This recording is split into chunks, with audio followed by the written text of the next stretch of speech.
नमः शिवाय। जय माता रानी। दोस्तों, आप देख रहे हैं आपका अपना यूट्यूब चैनल नेमोलॉजी बाई सोनाली और मैं हूं आपके साथ सोनाली सिंह।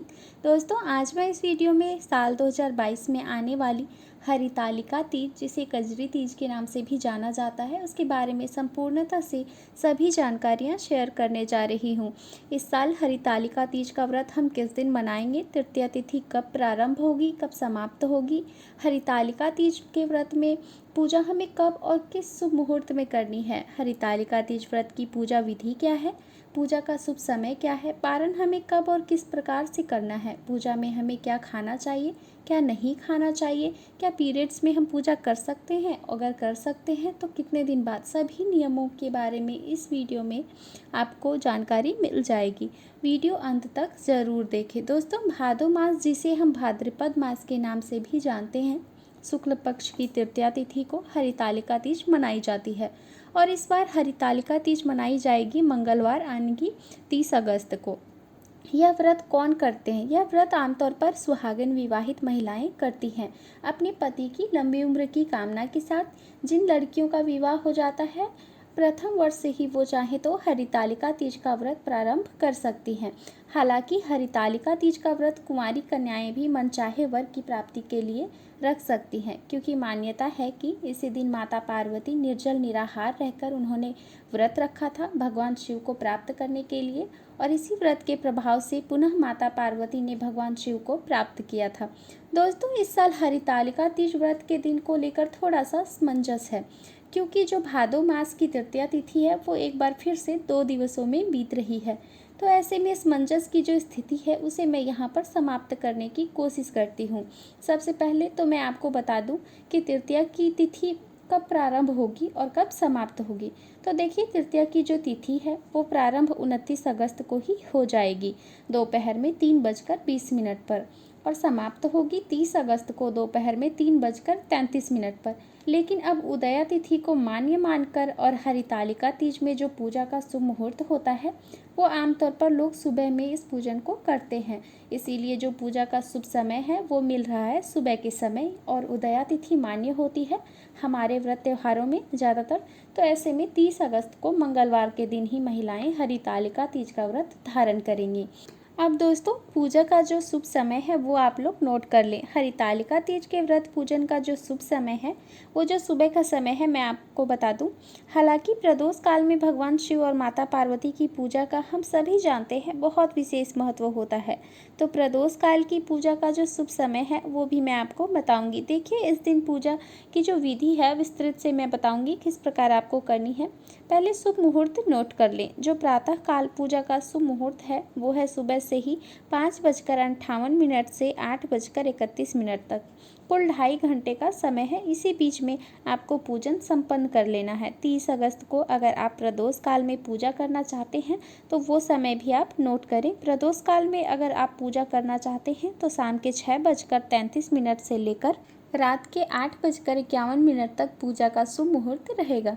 तो आप इस शुभ मुहूर्त में भी पूजन हरितालिका तीज व्रत का कर सकते हैं। अब दोस्तों, हरितालिका तीज व्रत की पूजन विधि क्या होती है, बहुत महत्व रखती है ये जानकारी भी, तो आप ज़रूर ध्यान से इस जानकारी को सुने। अगर आप पहली बार इस बार हरितालिका तीज का व्रत धारण करने जा रहे हैं, जैसे कि मैंने बताया कि भाद्रपद मास के शुक्ल पक्ष की तृतीया तिथि को हम हरितालिका तीज मनाते हैं, और इस दिन सभी सुहागन महिलाएं, कुंवारी कन्याएं भगवान शिव, माता पार्वती और गणपति उनके पुत्र सहित उनकी पूजा आराधना करती हैं।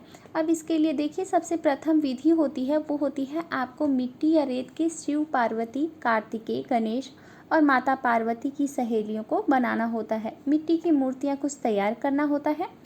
प्रतीकात्मक पिंड स्वरूप भी आप तैयार कर सकते हैं, और उनकी स्थापना आप एक पाजे पर करके विधिवत सुबह पूजा अगर आप कर रहे हैं तो सुबह या शाम को करते हैं तो शाम में ही उनकी पूजा आराधना करनी है। दूसरा जो बहुत ही महत्वपूर्ण नियम है दोस्तों, वो ये है कि हरितालिका तीज व्रत में जिस भी मूर्ति को बनाकर आपने पूजन की है, अगले सुबह सूर्योदय से पहले ही उनका विसर्जन करना उचित बताया गया है। तो सूर्योदय के पहले ही, जिस प्रकार मैं भी करती हूँ, सूर्योदय के पहले ही पूजा अगर हो जाती है संपन्न पारण के दिन अगले दिन, और उसके बाद मूर्तियों का विसर्जन कर घर लौटकर हम व्रत खोलते हैं। तो दूसरी ये चीज़ जो है बहुत महत्व रखती है, ये भी आपको ज़रूर करना चाहिए। अब अगर आप ऐसा नहीं करते हैं तो भी कोई दिक्कत नहीं है। आपके घर में जो भी फ़ोटो होगी, प्रतिमा शिव परिवार की है, आप उनकी भी पूजन विधि विधान से कर सकते हैं और ऐसी स्थिति में विसर्जन भी ज़रूरी नहीं है। अब दोस्तों, हरितालिका तीज व्रत के दिन क्योंकि ये सुहागन महिलाओं का व्रत है, तो सुहाग का श्रृंगार का बहुत महत्व होता है। दोस्तों, जो भी महिलाएं इस व्रत को करती हैं, वो पूरे 16 श्रृंगार कर माता की पूजा आराधना करें। इस दिन माता को सुहाग की सामग्री माता को जरूर अर्पित करनी है। यह व्रत ही हम अपने पति के लिए करते हैं। कुंवारी कन्याएं भी कर रही हैं तो मनचाहे वर के लिए करती हैं और माता पार्वती और भगवान शिव से आशीर्वाद प्राप्त करती हैं। तो ऐसे में माता पार्वती को आपको सुहाग की सामग्री जो भी संभव है, आप 16 श्रृंगार दें, वस्त्र दें उन्हें, या फिर आप 5 पूजा की सामग्री ही माता को पूजन में अर्पित करें। अब जो पाजा मैंने आपको बताया, पाजे पर मिट्टी या रेत की प्रतिमाएं सजा करके मंडप बढ़िया सा आप तैयार करें, फूलों से फलों से सुसज्जित करके आप पूजन संपन्न करें। इस व्रत में भोग में क्या लगाएं, ये भी मैं आपको बता दूं। भोग में देखिए, अन्न का भोग भी हम लगाते हैं। कई जगहों पर हलवे का भोग लगता है, हमारे यहाँ गुजिया का भोग ज़रूरी होता है, तो हम गुजिया और बाकी जो भी अन्य आपको मिठाइयाँ मिलती हैं वो लगाएं। गुजिया घरों में तैयार कर या बाज़ारों में भी मिल जाते हैं, आप वहां से ला करके गुजिया का भोग लगा सकते हैं। आप मीठी पूरियों का भोग लगा सकते हैं। अन्य कोई मिठाई, फलों में जो भी फल आप लेना चाहें, 5 प्रकार के, 2 प्रकार के फलों का भोग इस दिन माता को, भगवान शिव को अर्पित किया जाता है। अब दोस्तों, इस व्रत में हरितालिका तीज व्रत में क्या खाया जाता है, देखिए, ये सबसे कठिन व्रतों में से एक व्रत माना गया है। ये व्रत सुहागन महिलाएं निराहार निर्जल रहकर रखती हैं। मतलब इस व्रत में आप सुबह की पूजा के बाद भी पूरे दिन, पूरी रात, 24 घंटे आपने व्रत का संकल्प लिया सूर्योदय के समय से, तो अगले सूर्योदय तक आपको जल भी ग्रहण नहीं करना है। अब कई बार गर्भवती महिलाएं हैं या कुछ ऐसी महिलाएं हैं जो बीमार हैं, व्रत तो सभी करेंगी, ये व्रत छोड़ा भी नहीं जाता है। आपने एक बार शुरू कर लिया तो हर साल इस व्रत को धारण करना है आजीवन, जब तक आप सुहागन हैं। तो दोस्तों, व्रत छोड़ा नहीं जाता है। इस स्थिति में कभी कभी परेशानी हो जाती है, हम बीमार हो जाते हैं, महिलाएं हैं, गर्भवती होती हैं, तो ऐसे में आप पहले व्रत में ही जल पीने का प्रावधान विधान आप कर सकती हैं। जो पूजा आप करती हैं उसके बाद में जल शरबत एक समय आप पी लें। आप बीमार हैं तो आप फिर फलाहार भी कर सकते हैं। कुंवारी कन्याओं के लिए भी यही नियम है। वैसे निर्जलाहार होकर ये व्रत करना है, पर अन्य कोई परेशानी हो तो फलाहार व्रत रख सकते हैं। इस व्रत में सेंधा नमक का सेवन किसी भी शिव भगवान के व्रत में नहीं किया जाता है, तो आपको नहीं करना है। दोस्तों, जब भी आप पूजन करती हैं, पूजन संपन्न करने के बाद भी आपको कुछ नियमों का पालन करना है, जैसे कि आपको दिन में नहीं सोना है, किसी से लड़ाई झगड़ा नहीं करना है, गलत शब्दों का प्रयोग इस दिन नहीं करना है। इस दिन पूरे दिन माता पार्वती और भगवान शिव की आराधना में आपको रहना है।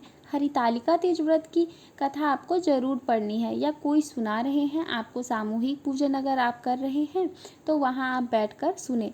अब अगले दिन पारण आपको कैसे करना है, देखिए, पारण जैसा मैंने आपको बताया, जो पहली विधि होती है, जो नियम होता है, सूर्योदय से अगले सूर्योदय व्रत आपको 24 घंटे धारण करना है। तो 30 अगस्त को इस बार व्रत धारण कर रहे हैं, तो 31 अगस्त को सुबह जल विसर्जित करना है।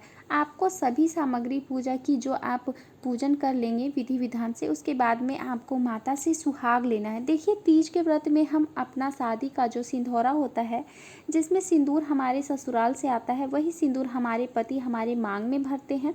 वो सिंदूरा पूरे जीवन, पूरे सुहागन जीवन हमें संभाल के रखना होता है।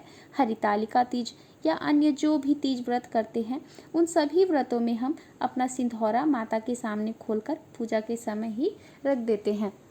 इस पूजन में, जैसे मैंने कहा, माता को श्रृंगार की सामग्री जरूर आपको अर्पित करनी है।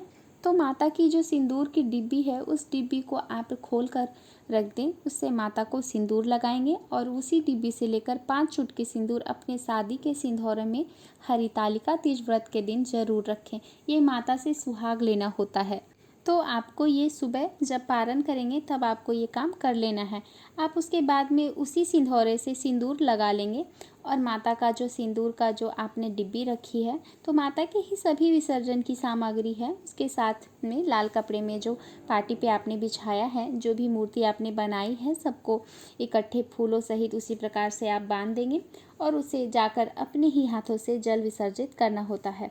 उसके बाद घर में आकर जो भी फल, जो भी अन्न का भोग आपने लगाया है, उसी एक भोग से वो अन्न का भोग भी हो सकता है, उस भोग से ही हम व्रत का पारायण करेंगे। कई जगहों पर इस व्रत में भी काले चने भिगोकर पूजन में रखने का विधान है, उससे व्रत खोलते हैं। कई जगहों पर घी या जो ठंडक देने वाली चीज़ होती है, उससे व्रत खोलते हैं।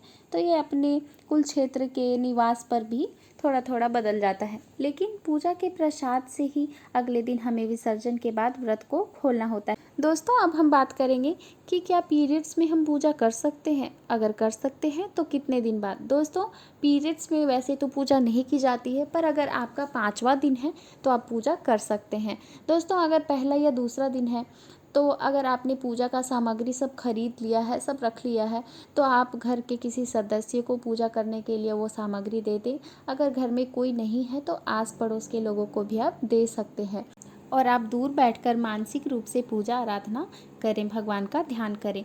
उम्मीद करती हूँ ये जो जानकारियाँ मैंने इस वीडियो के ज़रिए शेयर की हैं, आपके लिए उपयोगी साबित होंगी। वीडियो पसंद आए तो लाइक ज़रूर कीजिएगा और अपने दोस्तों को शेयर भी ज़रूर कीजिएगा। चैनल को सब्सक्राइब कर दीजिएगा और बेल आइकन को भी ज़रूर प्रेस कीजिएगा, ताकि मेरी आने वाली नई वीडियोज़ की जानकारियाँ आपको प्राप्त होती रहें। धन्यवाद।